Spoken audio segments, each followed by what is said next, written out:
Questions orales, all questions. L'honorable chef de l'opposition. The Honourable Leader of the Opposition.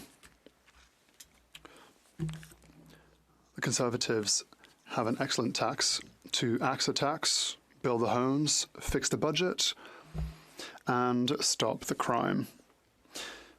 The Prime Minister is simply not worth the cost after 8 years. Carbon tax are not worth the cost after 8 long years. The Parliamentary Budget Officer confirms that in every single province, Canadians pay far more in taxes than they get back in rebates, a tax that will go up 23%. Today, common sense Conservatives are calling for the Prime Minister to grant his caucus a free vote on our motion to spike the hike. The Right Honourable Prime Minister. Mr. Speaker, 8 out of 10 families throughout the country where we've put a federal price on pollution receive more money from it than they pay into it. What the Leader of the Opposition is proposing is to remove not only checks that are delivered for families that help with groceries, with rent, with the impact of climate change, but they are also doing nothing to fight climate change, to build a stronger future. We are here to help Canadians with checks. We are here to fight against climate change. The Honourable Leader of the Opposition. Understand that after 8 years, this NDP Liberal Prime Minister is not worth the cost. And they're right. According to the Parliamentary Budget Officer, this Prime Minister's carbon tax will cost the average Nova Scotia family $1,500. That's why the Nova Scotia legislature voted unanimously, Liberals, Conservatives and NDP, to call on federal MPs representing the province to vote with the common sense Conservatives to spike the hike. Will he allow a free vote so Nova Scotians can vote for their constituents rather than the party boss? The Right Honourable Prime Minister. Speaker, a family of 4 in Nova Scotia gets about $824 back in the year for the price on pollution. The Canadian carbon rebate delivers more money in the pockets of 8 out of 10 Canadians right across the country. The Leader of the Opposition wants to take away those Canada carbon rebate checks from Canadian families, where 8 out of 10 families do better, even with the price on pollution. It's a way of fighting climate change, of building a safer, more prosperous future, and putting more money back in the pockets of Canadians, something he wants to take away. The Honourable Leader of the Opposition. The Prime Minister has finally done something helpful when it comes to math. He says that his rebate for Nova Scotians is $850. Well, the Parliamentary Budget Officer confirmed that the cost is $1,500 for the average Nova Scotia family. So he wants to take away $1,500 from the average Nova Scotia family in carbon taxes and give back only $850. Everybody knows that the carbon tax is just like him, not worth the cost. Will he allow a free vote? The Right Honourable Prime Minister. Mr. Speaker, once again, the Leader of the Opposition wants to take away the Canada carbon rebate checks that land in Nova Scotians' mailboxes, but in the pockets of families right across the country where the price on pollution is in place, because 8 out of 10 of them do better with the price on pollution and the Canada carbon rebate than they would. He wants to take away those checks from Canadians, and he wants to do far less to fight against the climate change impacts the Canadians are feeling from coast to coast to coast. No plan for the future, no money for Canadians. L'honorable chef de l'opposition. Speaker, the tax revolt has spread to Ontario, where now the Liberal leader of the provincial party has flip-flopped and says that she too is against the Prime Minister's carbon tax. Maybe that's because she read the Parliamentary Budget Officer report showing Ontarians will pay $1,674. That's more than $600 more than the rebate in that province. So, will the Prime Minister allow his Ontario MPs to have a free vote on our common sense Conservative motion to spike the hike? The Right Honourable Prime Minister. Speaker, family families in Ontario are facing higher prices for groceries, higher costs for rent, and we are delivering a Canada carbon rebate that leaves them better off. 8 out of 10 Canadian families across the country do more money in their pockets with the Canada carbon rebate than the price on pollution costs them. At the same time, the price on pollution is bringing down carbon emissions, preparing a cleaner economy of the future, and putting more money back in Canadians' pockets. The Conservatives want to take away the Canada carbon rebate checks. We're going to continue to support families on affordability and fighting climate change. The Honourable Leader of the Opposition. Right from the Parliamentary Budget Officer's numbers, he says $1,674 is the cost of the average Ontario family, and the rebate is only $1,047.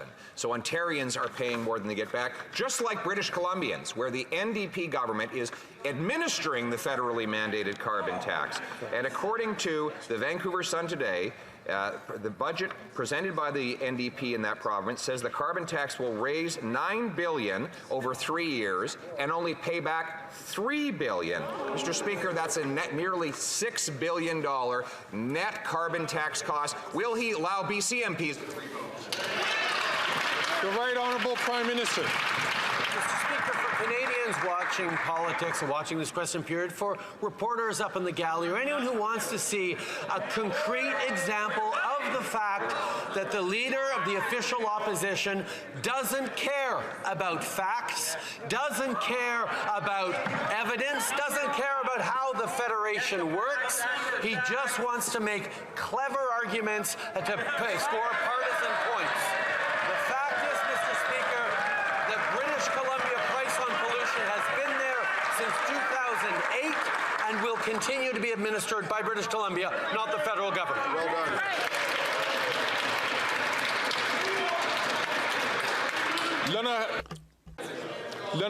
The Honourable Member for Belleuil-Chambly. Mr. Speaker, the government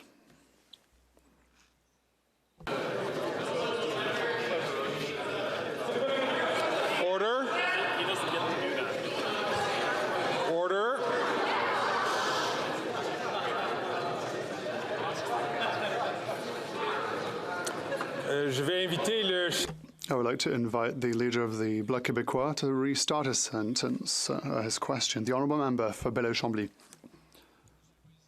Mr. Speaker, the government in Canada are loving the fiscal imbalance. The federal government receives more in tax than what its jurisdictions are asking for, and provinces and Quebec are receiving less than their just part. Will the government and does the Prime Minister and the government recognise that Quebec's extreme deficit is fabricated by the federal government of Canada? The Right Honourable Prime Minister. Mr. Speaker, in this federation, that is Canada, the federal government is here to work with provincial governments to deliver what Canadians need from coast to coast to coast. We have made record investments in healthcare, in dental care, in transfers to provinces to deliver the services that they need. I understand that the Leader of the Bloc Québécois wants to make this a debate on Quebec's sovereignty, but the reality of the matter is that we are working very well together, and we will continue to make sure that all Canadians from coast to coast to coast prosper. The Honourable Member for Belleuil-Chambly. We won't make it a debate, but he owes $6 billion to Quebec when it comes to healthcare. $1 billion for welcoming refugees. That's $7 billion total on an $11 billion deficit. Everyone is against him, and he is throttling and strangling Quebec. Is he using that money to try and force Quebec to follow the federal government? The Right Honourable Prime Minister. Mr. Speaker, you will understand that when I talk to Quebec, when I work with Quebecers, I'm working with them. I'm not working with the Bloc Québécois. I'm working with the Prime Minister of Quebec, the Premier of Quebec, rather. We had an excellent discussion on healthcare, on immigration, on economic growth. We won't always agree on everything, of course, but we do agree on the need to work together in a constructive way without looking for petty squabbles, which is what the Bloc Québécois seeks to do every single day. The honourable member from Burnaby South. After decades of Liberal and Conservative failure, Indigenous communities continue to live in overcrowded homes that are in desperate need of repair. The Liberals promised to make a major step forward to improving this by 2030, but today's Auditor General report makes it clear that the Liberals will break yet another promise to Indigenous people. So will the Liberal government stop spending millions of dollars on private consultants and make this serious issue a priority in the upcoming budget? The Right Honourable Prime Minister. Mr. Speaker, we thank the Auditor General for her report and are, of course, carefully reviewing all of her recommendations to pursue a path forward that effectively addresses those concerns. In regards to Indigenous cooperation and partnerships, whether it's on housing or policing, consultation is at the heart of everything we do. We're committed to working in partnership with First Nations to advance these priorities. Thanks for your donation. L'Honourable Chef. The Honourable Leader of the Opposition. My apologies. The Honourable Member for Burnaby South. Indigenous communities are living in overcrowded housing units that are in desperate need of repair. The Auditor General's report released today shows that 80% of housing needs are not being met. The Prime Minister would never allow this kind of thing to happen in Toronto. So why does he have lower standards for Indigenous communities? The Right Honourable Prime Minister. Mr. Speaker, that's rightly false. What has just been proffered by the leader of the NDP. We have invested historic amounts to work with Indigenous communities on housing, on services and healthcare, on assistance to help economic prosperity. There's still a lot of work to do, we recognise it, but the progress that we have done on reconciliation and our partnerships with Indigenous peoples will continue, and we would like to thank the Auditor General for her recommendations. We'll continue to work hand in hand with Indigenous communities to deliver. L'Honourable Chef. The Honourable Leader of the Opposition. April Fool's Day carbon tax hike of 23% will hit Nova Scotians especially hard. The Prime Minister's tax will cost $1,500 for the average Nova Scotia family, far more than they get back in rebates. That's why Nova Scotia's Assembly passed a unanimous motion with all three parties supporting it, calling for federal MPs from that province to vote with Conservatives to spike the hike. One of those MPs is from Kings Hants, the chair of the Agriculture Committee, which has been studying the carbon tax pain for farmers. So the question is for the chair of the Agriculture Committee, will he vote with us to spike the hike?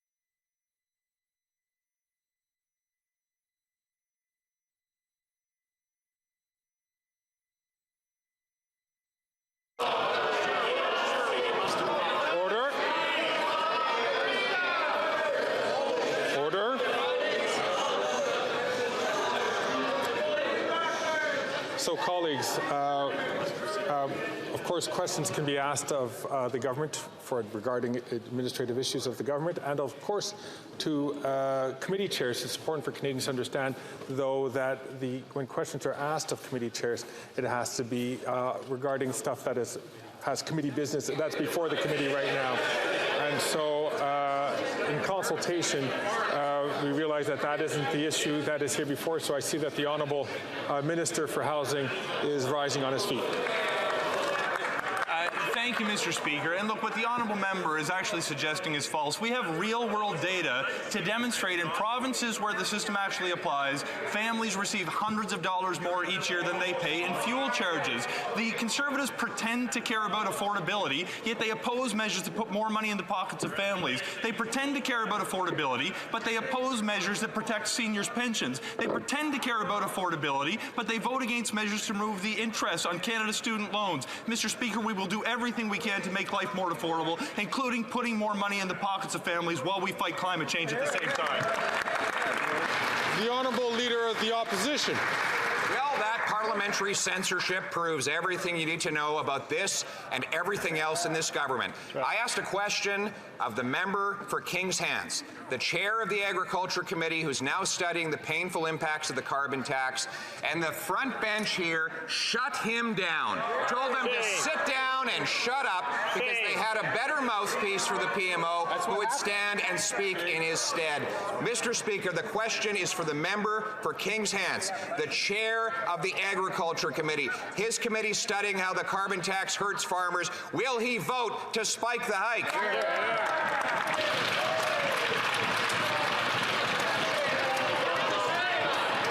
The Honourable Minister for Housing, Infrastructure and Communities. Mr. Speaker, if the honourable member has qualms about the member for King's Hands, I can reassure him he is a champion for his community. He launched a petition recently to stand up to the Conservative government in Nova Scotia for changes to the agricultural sector in his community. Every time the Conservatives ask a question about the environment, it's to find out ways that they can do less. The member for Renfrew, Nipissing, Pembroke has suggested flooding in the Ottawa River was a result of regulations that were not in place. The member from Caribou, Prince George, has suggested climate change is not a result of industrial pollution, but of more body heat from a growing population. The member from Red Deer Lacombe visited school kids to say carbon dioxide was plant food. Mr. Speaker, this...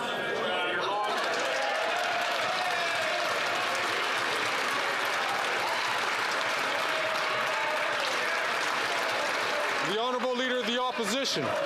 He's absolutely right. It is a joke, an April Fool's joke, and the joke is on Canadian taxpayers, especially Nova Scotians, who will have to pay $1,500 in higher carbon taxes after that hike goes ahead. He says that the member for King's Hands is a champion who can't even speak, who's silenced by his own MPs.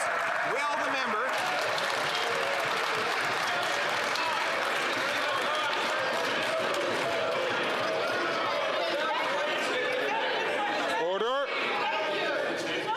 The Honourable Leader of the Opposition has 10 seconds left on the clock. Will the censored champion break his silence and tell us, will he vote for his constituents to spike the hike, or will he rip them off on April Fool's Day? The Honourable Minister for Housing, Infrastructure and Communities. Speaker, the Conservatives want to peddle false information to trick Canadians into voting for them. The reality, proven not by projections, but by real-world data, is that people who live in my province receive more money every year from the rebates that they receive than the fuel charge that they pay. Everything the Conservatives do...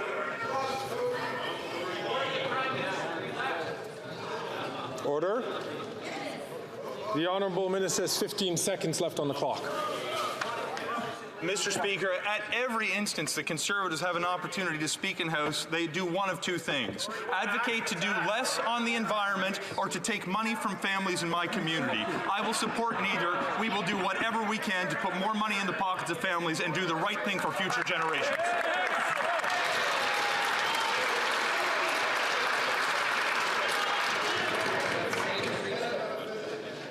Order. The Honourable Leader of the Opposition. Mr. Speaker, the question was for the silent member from King's Hands. He is asked to explain how he's voting for a carbon tax of $1,500 per family that only pays back $963 in rebates.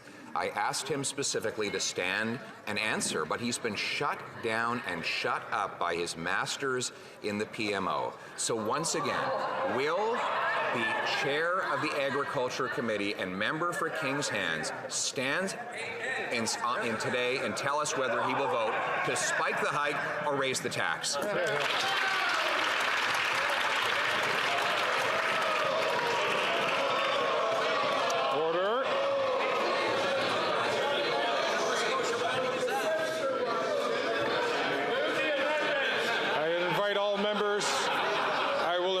members to please listen to their House Leader and the House Leader teams. The Honourable Government House Leader. Thank you, Mr. Speaker. And the Leader of the Opposition knows full well the rules of this place and knows full well that members on this side are proud and pleased to defend the initiatives and the affordability measures. I'm going to ask the honourable member from Sherwood Park, Fort Saskatchewan, to wait his turn to ask a question before taking the floor. The Honourable Government House Leader has 23 seconds left on the clock. The Leader knows the rules of this place and knows that on this side of the House, we're pleased and proud to speak to the affordability measures and the things that we're putting in place to make life more affordable for Canadians. But while we're on this theme, I have a question for the member of the Defence Committee from Selkirk Interlake. Why did he sell out the people of Ukraine in voting against the free trade arrangement?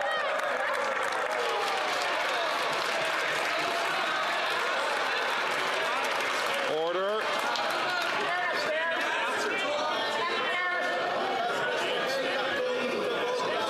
Order.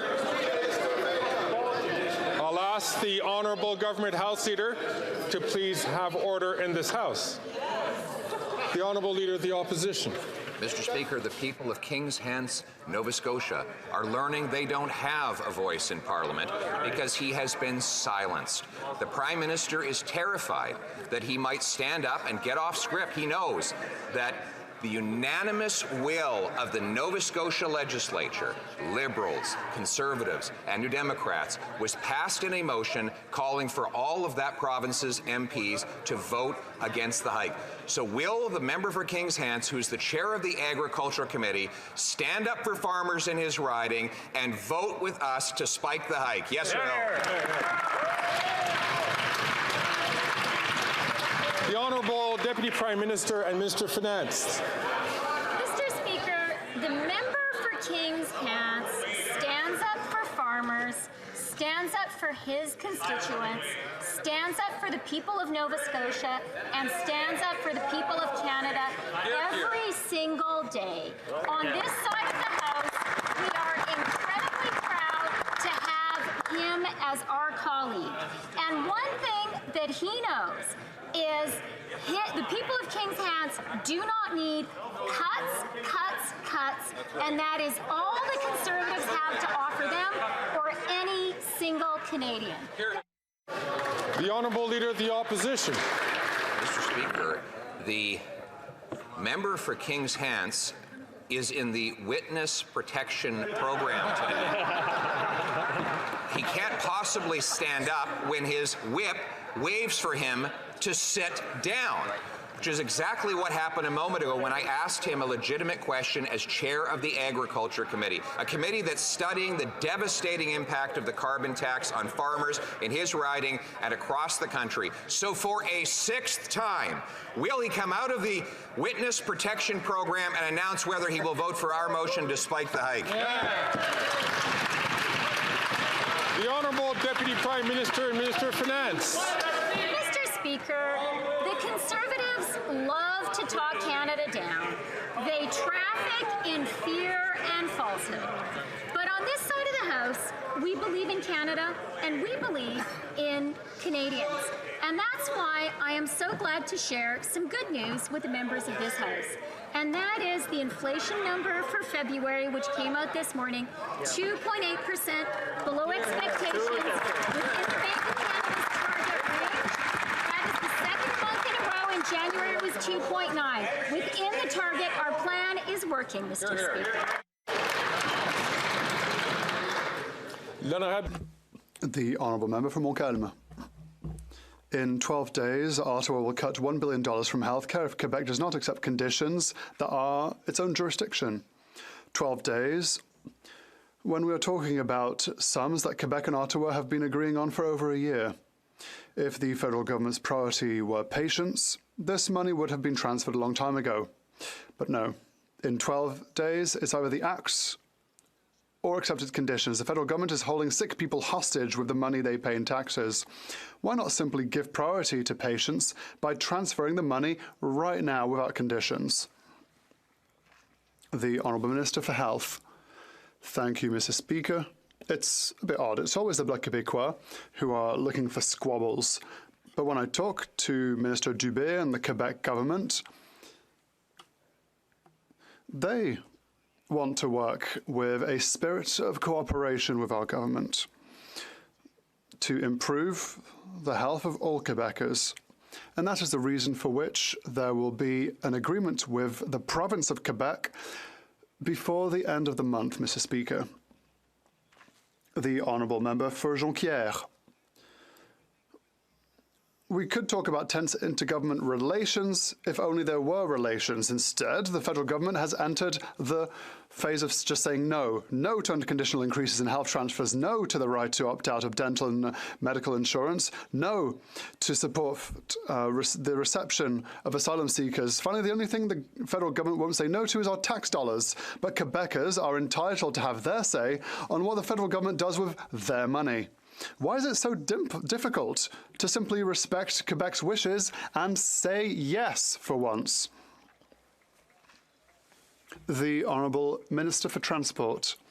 Mr. Speaker, the Bloc Québécois has become the paragon of no. No to collaboration, no to sharing information, no to dialogue, no to reaching results, no to working for Quebecers. They want things to fail, but that is not the case. We are working well with Quebec. The Minister for Health is doing extraordinary work. Great meetings with his Quebec counterpart. They're not there at the negotiating table. They don't know what's going on. All they want are squabbles. And when it doesn't work, they try again. But that's not the case because we are working together for all Quebecers. The Honourable Member for Jonquière. We might not be in the government, but we've just enumerated a number of budgetary measures. Because it's also no to full immigration powers for Quebec, no to Bill 21 on the secular nature of the state, no to advance requests for medical assistance in dying. It's almost on principle, even when it costs nothing. The federal government simply says no to Quebec. What a contrast. In this week when we are paying tribute to Brian Mulroney, who advocated a federalism of honour and enthusiasm for Quebecers, does the government realise that saying no to everything and saying no all the time is exactly the opposite of the spirit? The Honourable Minister for Health.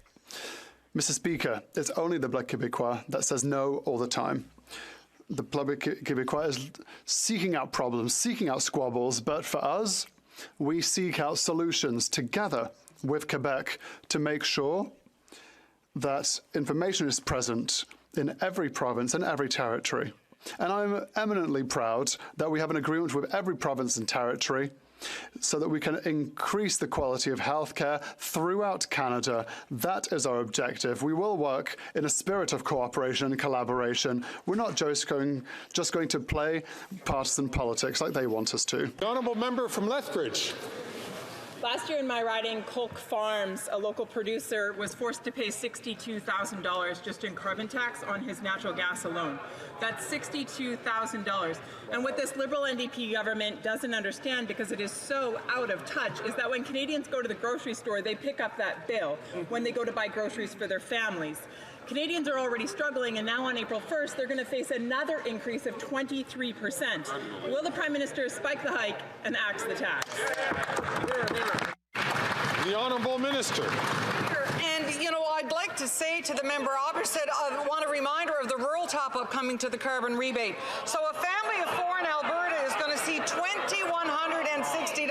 A family in my riding is going to see $1,430 when they live in a rural area. My friends, we know what it's like. That's why we're there to help people with the carbon rebate. That's why we're there to help with the childcare benefit. That's why we're there to help with housing. We're there to help Canadians, Mr. Speaker, in rural areas as well.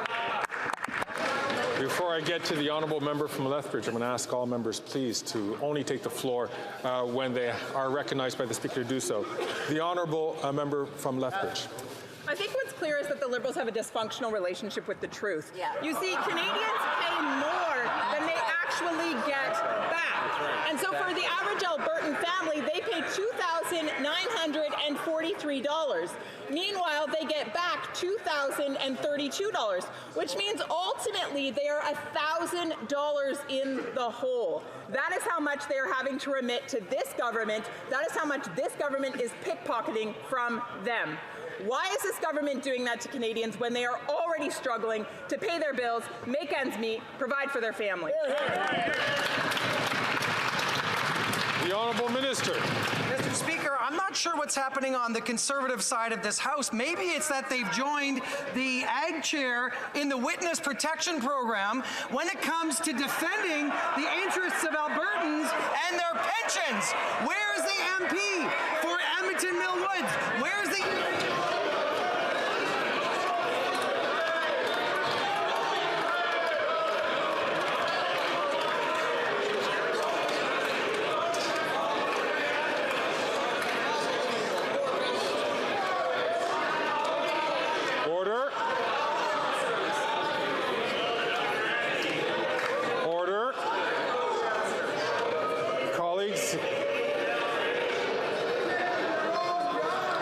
The honourable member from South Shore St. Margaret's, I'm going to ask him and ask all members, please, to allow members to speak for two reasons.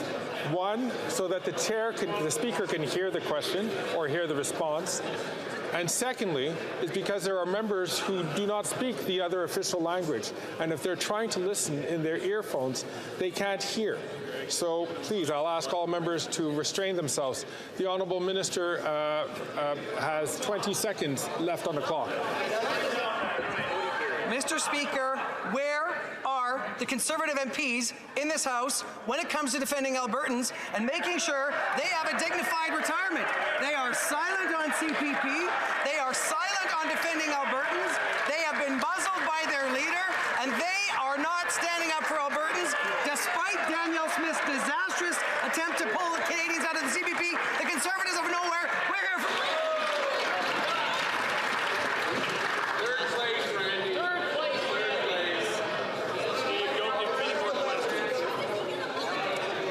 Colleagues, it's been pointed out to me on several occasions that question periods should be 45 minutes long.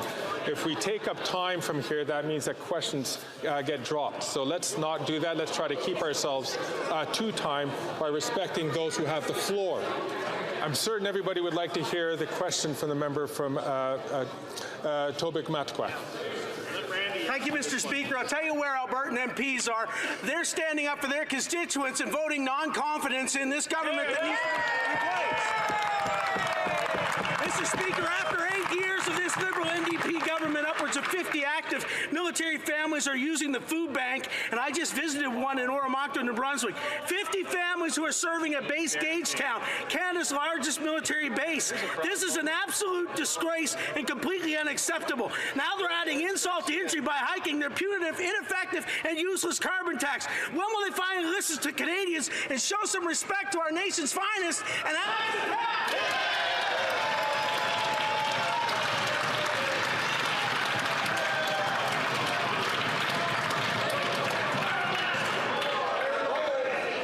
The Honourable Minister for Rural Economic Development. Mr. Speaker, I really find it quite rich coming from the member opposite, from Tobic-Mataquac, when they voted against a raise to our hard-working DND employees. You know, I also would like to ask the member, they voted against the increase for ACOA last fall when they stood and we had the all-night morning marathon. I'd love to ask him what he was going to say to the 106 projects that were funded in his riding that he voted against. Trust me, we'll be telling them that we have the backs for small businesses in rural New Brunswick and rural Atlantic Canada. The Honourable Member from Tobic-Mataquac. Mr. Speaker, I'll be glad to tell them that I was voting non-confidence in this government that needs to be replaced. This government has caused the inflationary crisis through reckless spending, and now they're hiking a carbon tax by 23% on gas, heat, and food on April 1st. If they really cared about Canadians, especially those who sacrifice so much in service to our country, they would listen to the well over 70% of Canadians who are demanding them to get off their backs and axe the tax. The Honourable Deputy Prime Minister and Minister of Finance. Mr. Speaker, there is so much shouting today that I can forgive the member opposite for not hearing earlier today the good news for Canadians, which is thanks to the hard work of Canadians, and it has been a challenging time, inflation in February is back to the Bank of Canada's target range. And that followed the numbers for January. Inflation back to the Bank of Canada's target range. This is good news for Canadians who have been through a hard time. We support Canada and Canadians. All they want to do is cut, cut, cut. Bravo. The honourable member from Edmonton-Griesbach. Mr. Speaker, Edmontonians are experiencing a double housing crisis. Rent is increasing at the fastest pace in the country, all while we're seeing the lowest vacancy rates we've had in a decade. The Conservative slogans won't build affordable homes, and the Liberals aren't fixing the problem they've created. The NDP's Protecting Renters Fund would help save affordable homes and give renters the hope they need. Will the Liberals commit to including this fund in the budget so Edmontonians don't go houseless? The Honourable Minister for Housing, Infrastructures and Community. Mr. Speaker, I thank the honourable member for his question and for his advocacy. I had the opportunity to be in Edmonton recently to meet with the mayor and the provincial minister in Alberta, as well as my colleague, the member for Edmonton Centre. We are working hard to advance additional funding to support community-based organizations that support Canadians who are living without a roof over their head. We also very recently had the opportunity to share an agreement with $175 million behind it that will build thousands of homes in Edmonton, including more rentals, which will help reduce the cost of rent and continue to support people who are looking to find a place to live. There is no silver bullet to the housing crisis, but we will pull every lever at our disposal to help solve it by working together with Edmonton. The honourable member from Timmins, James Bay. The European Union states that Netanyahu is using deliberate starvation of children in Gaza as a weapon of war. Human rights groups have spoken out against targeting of journalists, civilians, hospitals, aid workers, and the UN has called out for Canada for complicity in this because we provide the military weapons to Israel. Last night, Parliament called for an end to military aid to Netanyahu's government, and yet numerous military supply deals are still in the works. So will the minister respect Parliament and tell us whether or not deals like the guns from Colt and Kitchener and armed vehicles from Rochelle and Brampton will be sent to Israel, yes or no? The Honourable Parliamentary Secretary to the Minister of Foreign Affairs. Thank you, Mr. Speaker. And I want to begin by saying that yesterday for me was the day I was very proud to be a parliamentarian. In this House, we came together, 4 to 5 parties, to find a workable solution, to find a Canadian position that Canadians could be comfortable with. We will continue to advocate for a ceasefire. We will continue to not sell arms as we have promised and continue to make sure that we bring hostages back to where they belong in their homes. We will continue to do that. I invite the Conservatives to be as engaged in this as we are. The honourable member from Northwest Territories. Mr. Speaker, we all recognize the crucial importance of accessible, high-quality child care for families in the Northwest Territories. With the increase of cost of living, accessible daycare is vital. Families in my riding and across the North have been eager to see this plan built out. To the Minister of Families, Children and Social Development, what's being done for the Northwest Territories and for Northerners more broadly? Good. The Honourable Minister for Families.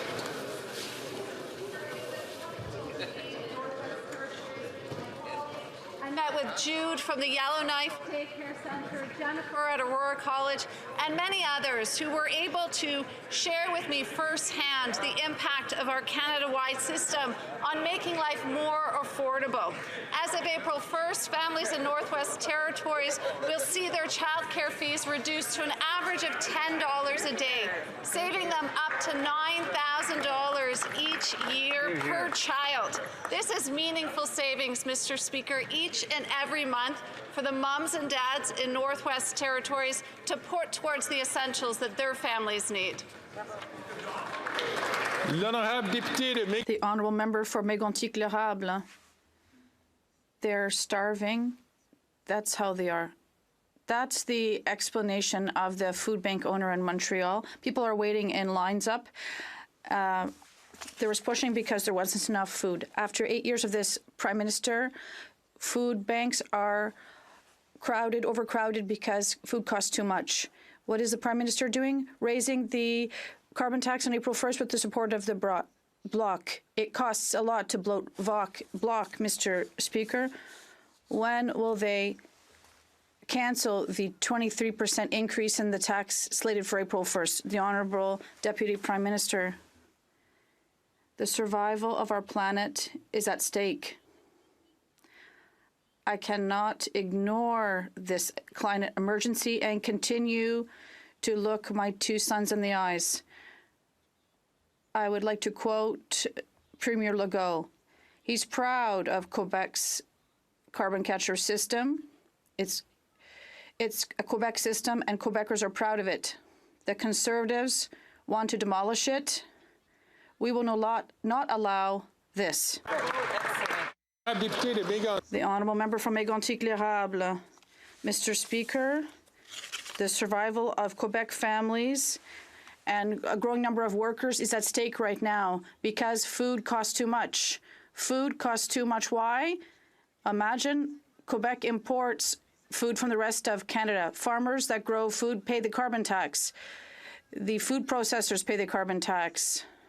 Truckers who transport this food pay the carbon tax. And guess what? Who pays the end bill? Quebec families, Mr. Speaker. Carbon tax that the Liberal Bloc wants to increase costs Quebecers a lot too. When will they end this craziness? The Honourable Minister of Innovation. Mr. Speaker, while the Conservatives are playing with words, we have learned that the UN has just said that 2024 will be the hottest year in history. And what we hear from the Conservatives, Mr. Speaker, is to do nothing.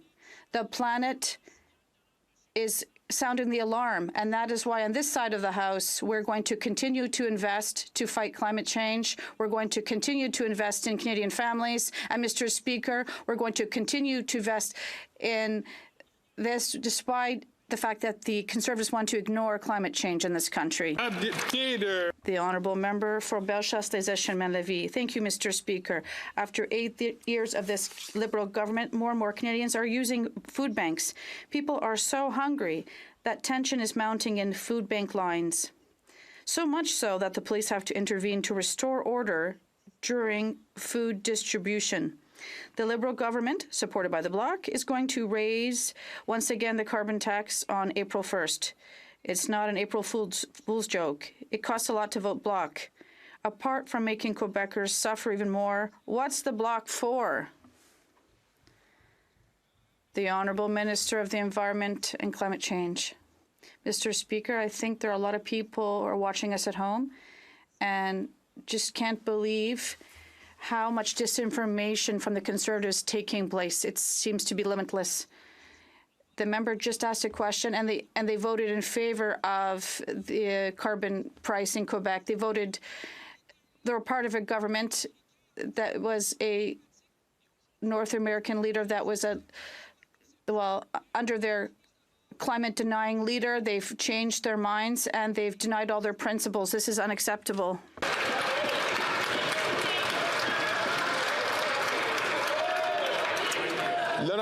The Honourable Member for Bellechasse-les-Échemins-Lévis. I would ask him to read our leader's speech when he came to Quebec during the Conservative Convention. Inflation has already reached devastating levels, creating a cost of living not seen in 40 years. Sorry, colleagues. I would like to ask members to please stop speaking so we can hear the question. I would ask the member for Bellechasse-les-Échemins-Lévis to start again, please. Mr. Speaker, inflation has already reached devastating levels, a level we haven't seen in 40 years. People in Canada are now unable to feed themselves. It's shameful, but the Bloc proudly supports the 23% increase in carbon tax. It's already too expensive to feed ourselves, but it'll be even more expensive to vote Bloc. Can the government show some compassion and cancel its new carbon tax hike slated for April 1st? The Honourable Minister of Transportation. Mr. Speaker, Quebec's speech, is it that speech or where the Leader of the Opposition attacked the Mayor of Montreal, the Quebec City mayor? Or was it the speech where he said that climate change didn't exist and the Conservatives voted? Or was it the speech where he said that he was going to turn his back on families, seniors, young people, students? Or he said he would cut almost everything? Remind me, which speech are you talking about? Or perhaps it was all this in the same speech that was said in Quebec City? The honourable member for Saint-Jean. The federal government's unilateral increase in Quebec's immigration targets is a historic loss of sovereignty for Quebec. When Quebec sets its targets at 50,000, it's 50,000, not 60 or 70,000. If, once the thresholds have been set, the minister wanted to increase family reunification, he should have collaborated with Quebec. For example, he could have finally proposed to lighten Quebec's load with regard to asylum seekers, but he never did. He wanted to force Quebec to increase its targets, whether it wanted to or not. When will we see a collaborative approach instead of a condescending tone? The Honourable Minister of Immigration. Thank you, Mr. Speaker. Yesterday, I asked the member for Belle-Île about the Canada-Quebec Accord. I should have been more precise. I would just ask them to read Article 13 for more clarification. Clearly, there is collaboration that is very intense with Quebec. We all have our responsibilities to take, and I will continue to work with Minister Fréchette on our common priorities. Thank you. The Honourable Member for Saint-Jean. Clearly, no one is against family reunification. We're just against the imposition of irresponsible federal policies on Quebec. If the minister wanted to, he would have negotiated compromises. But let's look at his record. He's forcibly increasing Quebec's immigration targets. He's largely responsible for the record increase in temporary immigration. He's also responsible for the inordinate number of asylum seekers Quebec is taking in without properly distributing them. In all three categories, Ottawa is unilaterally increasing immigration to Quebec with no regard for our reception ability or additional funding. Is this planned or is it a loss of control? The Honourable Minister of Immigration, Refugees and Citizenship. Mr. Speaker, imagine you're a doctor and we tell you to take in 10 patients and they send you 20. This is ridiculous. And this is the situation Quebec families are experiencing. What I hear from the Bloc is disdain for Quebec families. When will they, when the Quebecers have and Canadians have family abroad and they're trying to be reunited with them, it tears them apart. So we're trying to work in their favour. Thank you. Honourable member from Mission Mascouche, Fraser Canyon. Mr. Speaker, after 8 years of this NDP Liberal government, this Prime Minister is simply not worth the cost. When the carbon tax was announced, small businesses were promised a hefty rebate. The government is now sitting on $2.5 billion in collected revenues, while insolvencies skyrocket and businesses suffer under higher taxes and inflation. Wow. As the Prime Minister broke his promise on the carbon tax rebate, why won't he simply spike the hike, axe the tax, and give small businesses their money back? The Honourable Deputy Prime Minister and Minister of Finance.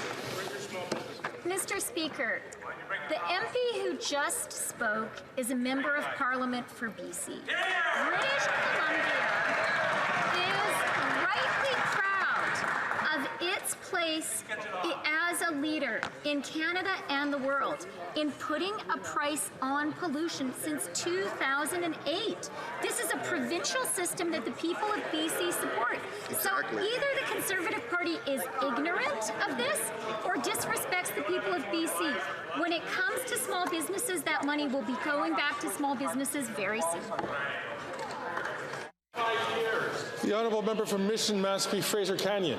Mr. Speaker, it's not just small businesses that have been betrayed by this government on the carbon tax.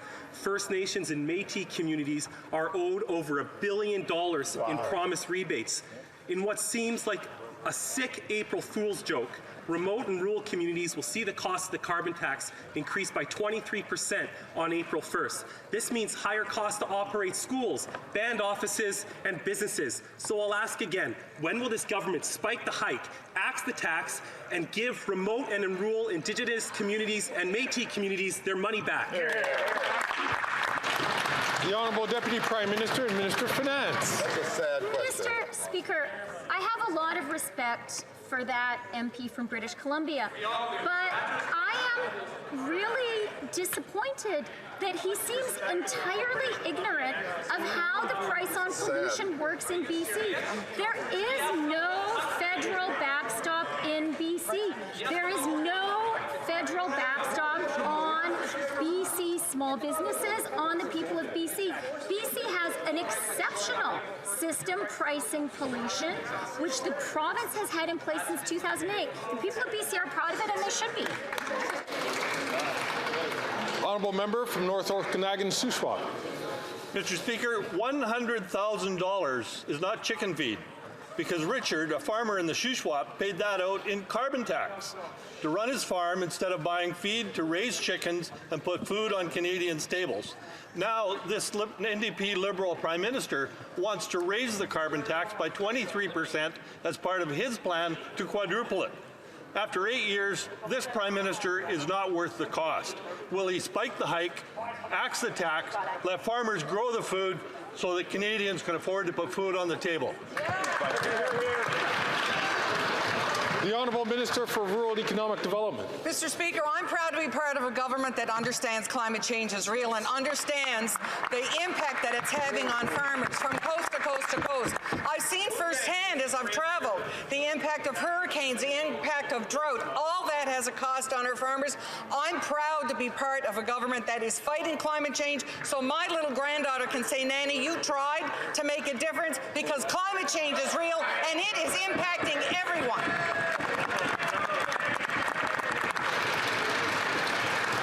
The Honourable Hands.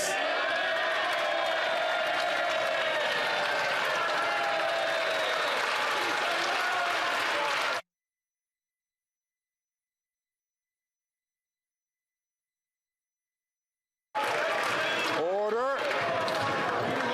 I'll invite the Honourable. I'll invite all members, please.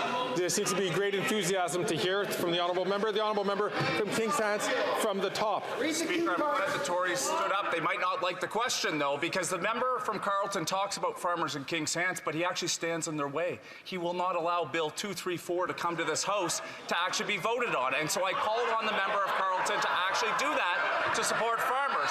But my question, Mr. Speaker, is to the Minister from Nova Scotia. Can he tell this House, and indeed Nova Scotians, the work that we've done to adjust the federal backstop to support rural Canadians, and including the programs we put in place on affordability around home heating and heat pumps, contrary to those guys across the way?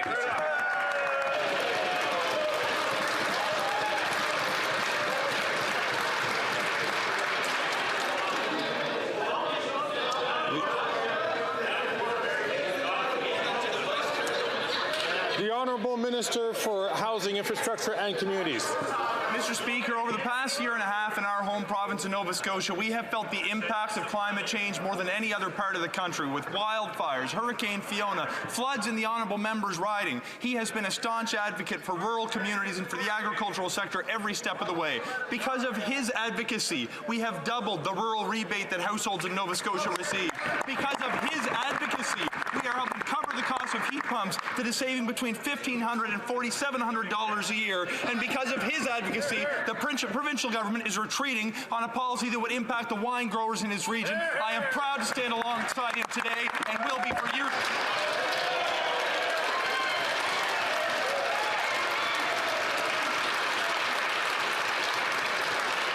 The Honourable Member from Edmonton Mill Woods. 8 years of this NDP Liberal government's soft on crime policies, more and more Canadians are becoming victims to violent crime right across the country. The Toronto Star reports that carjackings have more than doubled so far in 2024, and breaking interest for the purpose of car theft have already exceeded the total number of all of last year. Canadians are not only concerned about their private property, but also the safety of their families. And I met some of these families in Brampton this weekend, Mr. Speaker, and they want to know, when will this Prime Minister drop his soft on crime policies and protect Canadians from real violent crime? Hear, hear.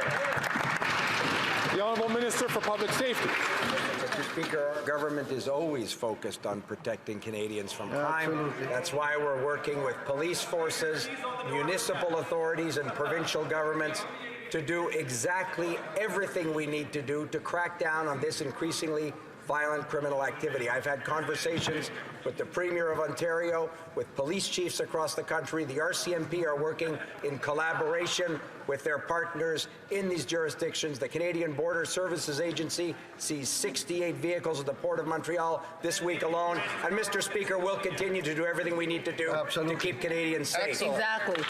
The honourable member from Edmonton Mill Woods. Mr. Speaker, what they did do is bring in Bill C5 and 75 that allows these same criminals to quickly get bail and be out on the street, sometimes on the same day. As a result, small businesses across the country are not only dealing with the higher taxes like the carbon tax that the Liberals have brought forward, but now are having to pay for extra security to protect their businesses and their families from property theft, organized crime, extortion, shootings, arson. This is a new reality for businesses and families in Canada after 8 years of this Prime Minister. He's not the worst. He's not worth the cost, corruption, or crime, Mr. Speaker. When will it end? The Honourable Minister for Justice and the Procureur General du Canada. I respect that member opposite, but what I respect most of all is that he actually wasn't here when we were voting on Bill C-75. That piece of legislation actually enhanced the penalties on summary conviction for auto theft, something that most of his colleagues voted against. He wasn't here, so I'll excuse him on that one. On the issue of mandatory minimum penalties, there's a guy named Ben Perrin. He might remember that individual. He used to be the league advisor to a guy named Stephen Harper. Ben Perrin has been on the record as saying that mandatory minimum penalties were a gross error, a miscarriage of justice, and perpetuate systemic racism. That's why we reversed them. I wish these guys would get on board.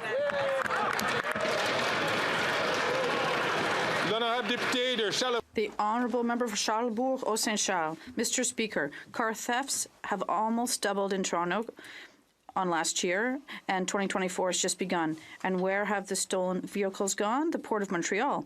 I applaud the efforts of the Sûreté du Québec in February, but the federal government must do more. That's why our leader has proposed amending the criminal code to bring back tougher penalties for car thieves and provide the necessary resources to the ports to help them stop the crime. Does the Liberal government realize their strategy isn't working on car theft? The Honourable Minister of Justice and Attorney General of Canada. Mr. Speaker, in terms of crime in my community and car thefts, well, we are prioritizing this. The investments we did at the Port of Montreal, it affects 28 million, 121 million for police assistance, and another 15 million to help border services operate at the border. Our investments are the action we need to fight this extremely important issue and to promote security in our communities. Thank you. The honourable member from Dartmouth Cole Harbour. Speaker, I believe that no one in this country should ever spend their days in pain because they cannot afford to see a dentist. Oral health is health. I hear from seniors in Dartmouth Cole Harbour that the new Canadian Dental Care Plan is going to make a real difference in their quality of life. Yet the Conservatives just don't care. They voted against dental care for Canadians, and we know that Conservatives always choose cuts over care. Can the Minister of Citizen Services please let Canadians know how many people have applied for the program and how many seniors will lose their dental coverage if the Conservatives get their way? The Honourable Minister for Citizen Services. Thank you, Mr. Speaker. I am very happy to advise my colleague that thanks to his efforts, more than 1.5 million Canadians have successfully enrolled in our dental care program. Bravo. Today, those 70 and older can apply, and children and people with disabilities can apply starting in June. In total, we expect 9 million Canadians to benefit. I do not understand why Conservatives want to take dental care away from more than 1 in 5 Canadians. But if we all work together, Canadians can make sure that they never have that opportunity. Before I pass the floor to the Honourable Member from Victoria, I'm going to ask the Honourable Member from Perth Wellington, please, who is an experienced member, to not shout out his comments and allow members who have the floor to respond. Sorry, my apologies. My apologies. Both are very respected members. The Honourable Member from Wellington Halton Hills, I should have said. The Honourable Member from Victoria now has the floor. It's like an elephant sitting on my chest. That's how a child in Edmonton describes the air quality right now. Canada currently has the worst air quality in North America. Our kids are breathing in harmful toxins, and it's only going to get worse with this year's wildfire season. But the Liberals are acting like it's business as usual, breaking climate promises while handing out billions to Canada's biggest polluters. And the Conservatives can't even agree whether climate change is real. Will the Liberals stop putting the interests of oil and gas CEOs over the health and safety of our children? The Honourable Minister for the Environment and Climate Change. Thank you, Mr. Speaker, and I thank my honourable colleague for her question. In fact, we are doing exactly that. We're the first country, the only country in the G20 to have phased out fossil fuel subsidies, 2 years ahead of everyone else. We're the only country that has committed to eliminate public financing for fossil fuel subsidies. We have the best performance of all G7 countries in terms of greenhouse gas reduction between 2019 and 2021. We are working to fight climate change. We are working to improve air quality all across the country, Mr. Speaker. The honourable member from Skeena-Bulkley Valley. Mr. Speaker, this past weekend, Flair canceled one of its flights back to Canada and left over 100 passengers stranded in another country. No communication with them, no food provided, no rebooking on other airlines. They had to find their own way back to this country. Now, if this sounds like deja vu, it's because the exact same thing happened 2 years ago, and the Liberals promised to stand up to the big airline CEOs. So to the minister, will he tell these passengers why his supposedly new and improved air passenger rights let them down so badly? The Honourable Minister of Transport. Mr. Speaker, we will always stand up for Canadians and always stand up for passengers' rights, Mr. Speaker. There was nothing before we came in. Now we're in touch with Flair, we're in touch with our other airline companies, Mr. Speaker, to see what we can do, but we'll always side with our air passengers. And so brings to an end of question period. Orders of the day. Orders of the day, ordre du jour, ordre émanant du gouvernement, travaux des subsides.